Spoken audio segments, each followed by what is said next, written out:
and today I'm going to be presenting the dangers of eating disorders. I'm a national level swimmer that swims for university. Ever since I can remember, I've had a very give and take relationship with my body and food. As an endurance athlete, I've always known the importance of fueling my body. When you are burning well over 1,000 calories a day and training over 4 hours a day, it is vital that you are getting enough protein and substance to help build the muscle that will make you faster. Coaches made sure to enforce that strongly all through my career, and I never questioned it. It never bothered me. I was fueling the machine that would get me to the end of the pool the fastest. However, high school brought a whole new beast to the table: social media. The girls plastered all over my social media did not look like me. They are skinny, petite. They don't have to deal with football players' shoulders, don't have to worry about the way their biceps look in photos. They don't climb up onto a scale in the doctor's office and get the joke made that it's all muscle and the overweight box gets checked on the terribly made BMI scale. I was faced with the dilemma of wanting to look like a girl that eats salad and watches my carbs when I'm supposed to be consuming the calories of an 18-year-old boy at 15 years old. I always thought this was a Gracie issue: the fear of the number on the scale, the insecurity of the traits that make me an athlete, and the guilt of the way I eat. However, in recent years, I've realized that this is the case for so many athletes. The pressure of fueling your body to train and compete at an extremely high level conflicts harshly with looking like the girls on Instagram. Whether conflicted with the social media expectations and being an athlete or taxed with the mentality that a lower weight will translate into better performance, many athletes have experienced the fear and pressure of food, body image, and the scale. So what is my purpose today? First and foremost, it is to raise awareness. Eating disorders, disordered eating, body image insecurity, and mental health are no joke and should never be taken lightly at any level. Whether you are suffering from a classified eating disorder such as anorexia or you are dreading trying on bikinis, you are valid in those feelings and don't deserve to feel or think that way. And most importantly, you are not alone and you don't have to feel this way forever. My presentation will be focused mainly on the correlation between eating disorders and athletes. However, this is a problem in all categories. In America alone, there are 20 million women and 10 million men that suffer from these diseases. This number doesn't even begin to count those affected by negative thoughts and low self-esteem. This issue is vital, and I wish to educate you on the science behind weight, BMI, and fueling your body. I want to expose the unrealistic standards of social media and pull back the curtain on diet and exercise culture. I want to show that the pillars that so many of us base our happiness around are actually very shaky in foundation and only show half-truths.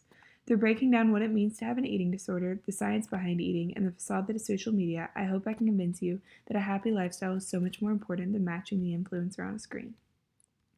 First, I'm going to give a brief introduction to the names that we have all heard: anorexia and bulimia. If any of these symptoms sound familiar, please seek help. These disorders are extremely dangerous to your physical and mental health in any capacity, and time is of the essence. Anorexia can be simply defined as a form of self-starvation and excessive weight loss. The symptoms include, but are not limited to, inadequate food intake, intense fear of weight gain, obsession with size, disturbance in self-image, and denial of illness. Bulimia can be defined as a cycle of binge eating followed by compensatory behaviors such as vomiting, in an attempt to counteract the effects of binge eating. Symptoms include regular intake of large amounts of food countered with a sense of loss of control over said eating behavior, use of compensator behaviors such as vomiting, laxatives, fasting, or compulsive exercise, and extreme concern with body weight and shape. The two main types of eating disorders in athletes are anorexia and bulimia. In a study of Division I NCAA athletes, it was found that over 1/3 of female athletes reported attitudes and symptoms that placed them at risk for anorexia. How is this possible?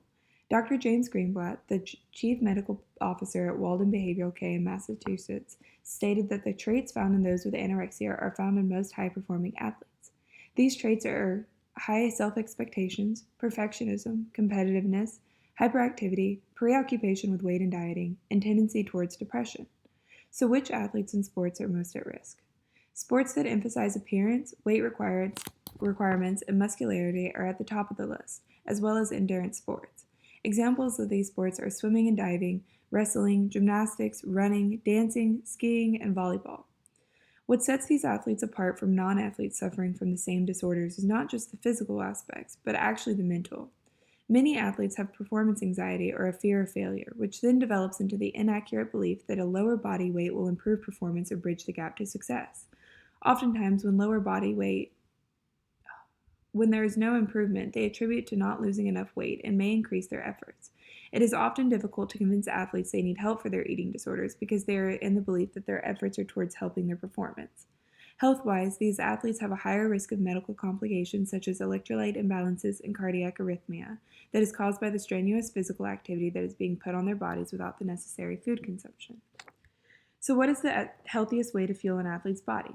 It's best to break your fuel into 4 compartments: before, during, and after exercise.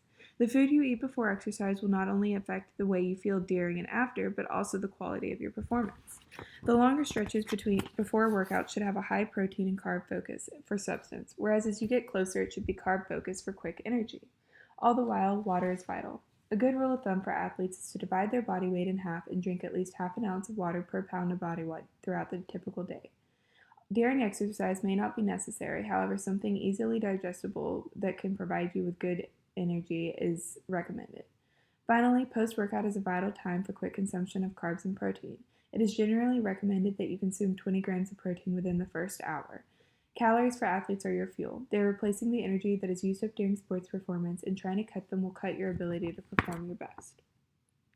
Now I want to briefly discuss the acronym that has caused me and many fellow athletes tears and embarrassment: the BMI, or Body Mass Index. The formula seems easy enough. Take your weight and divide it by your height. This will put you into 5 categories that will describe your body in a single word: underweight, normal, overweight, obese, or severely obese. Now, there are benefits to this system. Dr. Joanne Manson, a professor of medicine at Harvard, says that research has shown that a high BMI is generally associated with a greater risk of heart disease, type 2 diabetes, and some types of cancer. It is also very easy and inexpensive to measure. However, despite its benefits, it cannot tell us what percentage of a person's weight is from their fat, muscle, or bone, which is why athletes often have high BMIs despite having little body fat. It also doesn't do a very good job of predicting metabolic health. Measurements such as insulin resistance, inflammation, and blood pressure were taken into consideration in a 2016 study on over 40,000 adults in the U.S. Almost half of the overweight adults and almost a quarter of the obese adults were metabolically healthy with these measurements taken into consideration. On the other hand, 31% of the quote normal adults were actually metabolically unhealthy. Another problem with the BMI is it was developed and validated by white men, which means that women and people of color are largely not represented in the data. It can be harmful if it's used to set goalposts for body size, or if a doctor assumes that a BMI is 100% accurate. Finally, I want to briefly divulge into the link between social media and body image. Social media can positively impact body image in a number of ways. Health and wellness, fitness, and food accounts can be inspirational for some users. However, a study by the journal Body Image shows that young women often compare their appearances in a negative way with other women on social media. The study surveyed 227 female college students and found that those spending a greater amount of time on Facebook and Instagram feel more concerned about their body because they compare their appearance to others, especially peers. Another study showed that 80% of women say that images of women on television, movies, and advertising make them feel insecure. The worst part, however, is that Photoshop apps give everyone the ability to alter their bodies to perfection, which can negatively affect both the viewers and the individual posting. For the individual, the need to edit their body is already a red flag. However, the painstakingly edited photos can also lead to a false sense of control where the individual feels that the only way to get positive attention is through editing. This can cause a disconnect between perception and reality, which increases the distance between what they feel about themselves in real life and online. On the other hand, those viewing the pictures are trying to reach a standard that isn't even realistic. Even without Photoshop, posing and camera angles have the power to drastically change the way an individual looks. Having the goal of living a healthy lifestyle and being healthy is great. However, trying to base what is healthy off of a snapshot in time is not healthy and could lead to unhealthy habits. In conclusion, eating disorders and disordered eating are a serious issue among all ages and genders. Especially with the added pressure and expectations of social media, the risk of eating disorders is frightening and dangerous. Athletes in particular are at an increased risk due to the high pressure that is placed on them and their bodies to perform at ever-rising levels. It is so important to base your mental and physical well-being above an attempt to look a certain way. If any of these symptoms or scenarios seem to match the way you or someone you know is feeling, getting help is the first step towards recovering. I have listed some different crisis lines and websites and sources that could be used. Eating disorders and disordered eating are dangerous at any level, and it is important to stop it before it progresses too far. Thank you for listening today.